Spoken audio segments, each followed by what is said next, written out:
Welcome everyone. If you are a nursing student, a medical student, or someone preparing for the NCLEX RN or USMLE exam, then this video is made especially for you. Today we are going to go through 100 high yield multiple choice questions that cover the most important and most frequently tested topics on these exams. Question number 1. A patient presents with sudden crushing chest pain radiating to the left arm, diaphoresis, and nausea. ECG shows ST elevation in lead 2-3 AVF. Which coronary artery is most likely occluded? The correct answer is B. Because ST elevation in leads 2, 3, and AVF tells us that this is an inferior wall myocardial infarction, and the inferior wall of the heart is supplied by the right coronary artery. Remember, LAD supplies anterior wall like V1 to V4, left circumflex supplies the lateral wall 1 AVL, V5 to V6. Okay, so the correct answer is right coronary artery. Question number 2. A patient with heart failure has a BP of diastolic 85 and systolic 85 and diastolic 50, heart rate 120 and urine output of 15 ml per hour. Which hemodynamic finding is most expected? The correct answer is B. Low cardiac output, high SVR. Because in cardiogenic shock, the heart is failing as a pump, so cardiac output is low. The body compensates by constricting blood vessels, so systemic vascular resistance is high. Think of it as the body trying to maintain BP when the pump is weak. When the pump is weak. Question number 3. A patient on digoxin develops nausea, bradycardia, like heart rate about 42, and sees yellow-green halos around light serum. Digoxin is 3.2 nanogram per ml. What is the most appropriate treatment? The correct answer is administer digoxin immune fab, digibind. Because when digoxin toxicity is severe, like uh, greater than 2 nanogram per ml, with bradycardia, nausea, and yellow-green visual halos, the specific antidote is digibind. It binds to digoxin molecule and neutralizes them. Atropine alone is not enough for this level of toxicity. Question number 4. Which finding is most characteristic of cardiac tamponade? The correct answer is Beck's triad, like hypotension, JVD, muffled heart sound. Because trial is the classic find of cardiac tamponade, fluid accumulates in the pericardial sac, compressing the heart, causing low BP, backed up venous pressure, and muffled sound because fluid surrounds the heart. Question number 5. A 55-year-old patient with hypertension develops sudden tearing chest, back pain radiating to the abdomen. BP is 180 by 110 in right arm and 130 by 80 in left arm. Best initial management.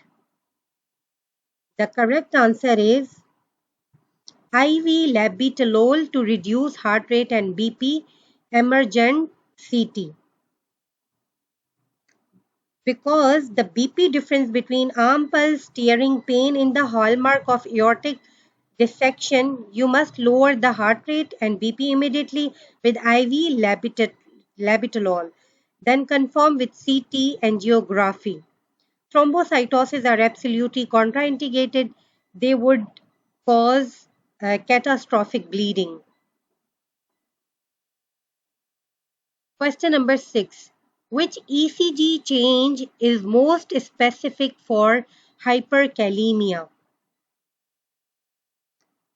The correct answer is peaked T wave, because peaked T waves are the earliest ECG sign of hyperkalemia.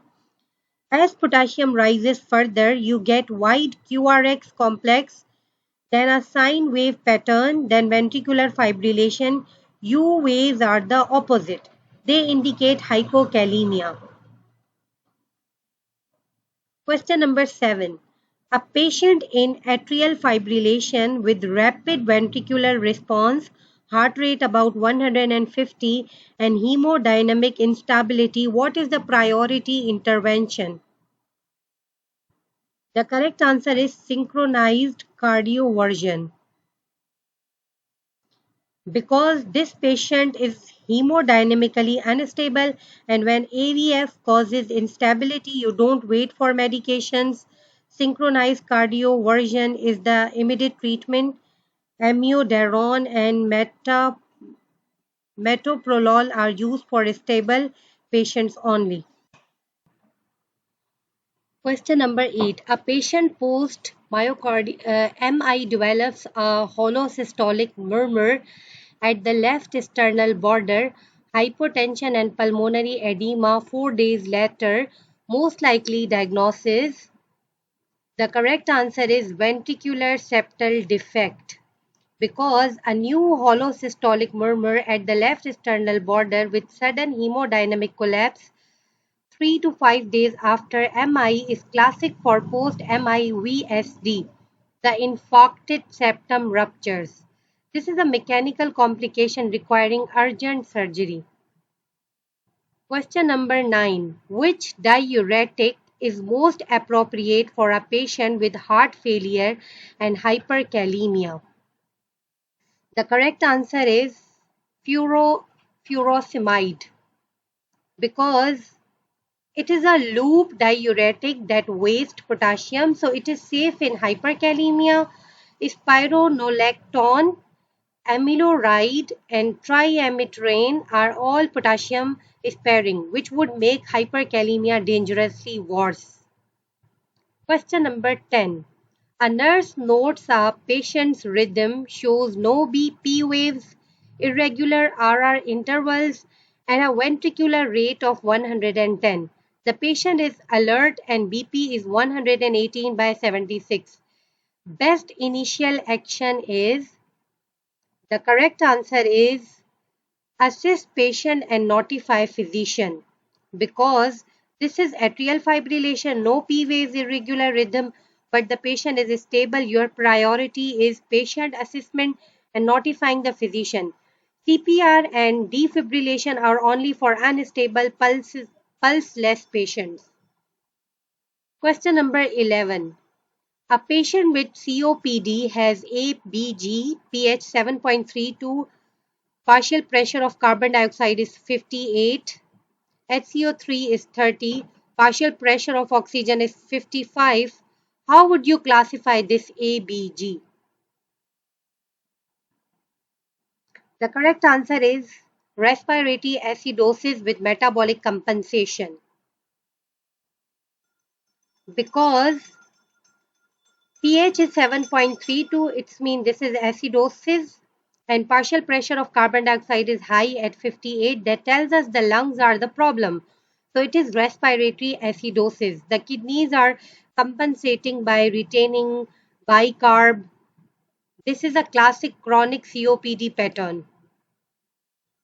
Question number 12. A patient on mechanical ventilation has sudden drop in partial pressure of oxygen, decreased breath sounds on left, tracheal deviation to the right, and hypotension. Most likely diagnosis. The correct answer is left-sided tension pneumothorax, because absent breath sounds on the left plus tracheal deviation to the right means the trachea is being pushed away from the problem, which is the left side. This is left-sided tension pneumothorax, a life-threatening emergency. requiring immediate needle decompression. Question number 13. Which finding best distinguishes RDS from cardiogenic pulmonary edema? The correct answer is PCWP less than 18 millimeters of mercury, non-cardiogenic. Because the key difference between RDS and cardiogenic pulmonary edema is the pulmonary capillary wedge pressure. RDS is non-cardiogenic. PCWP is below 18. Cardiogenic edema is equal to PCWP above 18 because the heart is failing and baking up fluid. Question number 14. A patient with pulmonary embolism has heart rate of about 180, BP is 88 by 60, RV dysfunction on echo. Most appropriate treatment is, the correct answer is systemic thrombolysis. Because this is a massive pulmonary embolism, hemodynamically unstable with RV dysfunction. When the patient is in shock from PE, systemic thrombolytic are indicating to dissolve the clot rapidly. Heparin alone is not enough when the patient is crashing. Question number 15. A patient uses a peak flow meter. Their personal best is 500 liter per minute, a reading of 200 liter per minute, indicating which zone? The correct answer is red zone, less than 50%. Because 200 divided by 500 equals 40% of personal best, which falls in the red zone below 50%. Red zone means medical emergency. The patient needs their rescue inhaler immediately and should seek emergency care. Question number 16. Which position is best for a patient with a right-sided pleural effusion awaiting thoracentesis? The correct answer is sitting upright, leaning forward. Because of thoracentesis, the patient sits upright and leans forward over a bedside table. This position opens the intercostal spaces, allows fluid to pool inferiorly, and gives the safest needle access to drain the effusion. Question number 17. A nurse is caring for a patient with a chest tube. Which finding requires immediate intervention? The correct answer is continuous vigorous bubbling in water sealed chamber. Means there is an air leak either from the patient's lung or from loose connection in the tubing. This requires immediate investigation. Gentle bubbling initially is normal. Tie dialing is normal. Question number 18. A patient with asthma has not improved after 3 nebulized albuterol treatments. Oxygen is about 88%. Oxygen saturation is about 88%. They are unable to speak in full sentence. Best next step is, the correct answer is IV magnesium sulfate plus systemic corticosteroids plus consider intubulation. Because this is status asthmaticus, severe asthma, not responding to 3 bronchodilator treatments with falling oxygen saturation. You need IV magnesium sulfate as a bronchodilator, systemic steroids to reduce inflammation, and you must prepare for intubation if the patient continues to deteriorate. Question number 19. A patient presents with sudden severe thunderclap headache, neck stiffness, and photophobia. CT head is negative.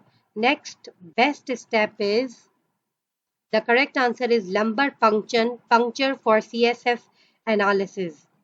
Lumbar puncture for CSF analysis because thunderclap headaches with neck stiffness must make you think of subarachnoid hemorrhage. CT scan miss up to 10% of early SHA cases. So if CT is negative, you must do a lumbar puncture and look for xanthochromia, yellow CSF from blood breakdown.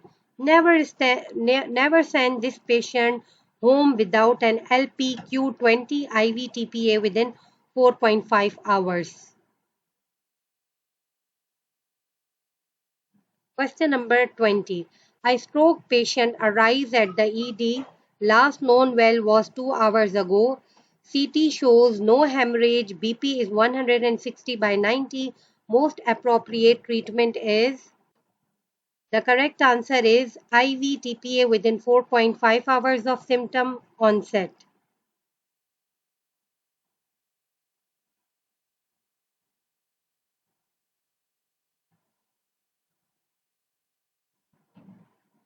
This is an ischemic stroke within the treatment window with no hemorrhage on CT. Question number 21. A patient post craniotomy becomes suddenly agitated, then unresponsive, pupils are unequal, dilated. BP is 190 by 100, heart rate is 48, most likely diagnosis. The correct answer is herniation with crushing striate. Because hypertension, bradycardia, irregular respiration, uh, called Cushing's triad, which signals brain stem herniation, a neurological emergency. The unequal pupils tells you cranial nerve 3 is being compressed. This requires immediate action, mannitol, hyperventilation, neurosurgery. Question number 22. A patient with myasthenia gravis presents with dysphagia, diplopia, and progressive weakness. Tensilon test is positive. Mechanism of myasthenia gravis. The correct answer is autoantibodies against acetylcholine receptors as neuromuscular junction.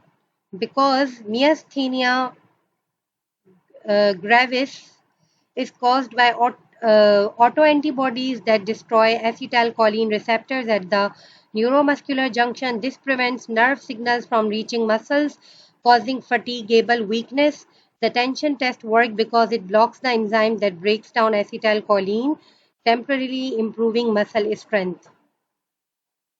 Question number 23. A patient with Guillain-Barré syndrome has ascending weakness now affecting breathing. Priority intervention. The correct answer is intubation and mechanical ventilation. Because in Guillain-Barré syndrome, airways and breathing always come first. When FVC drops below 20 ml per kg, the patient cannot breathe adequately and needs to be intubated.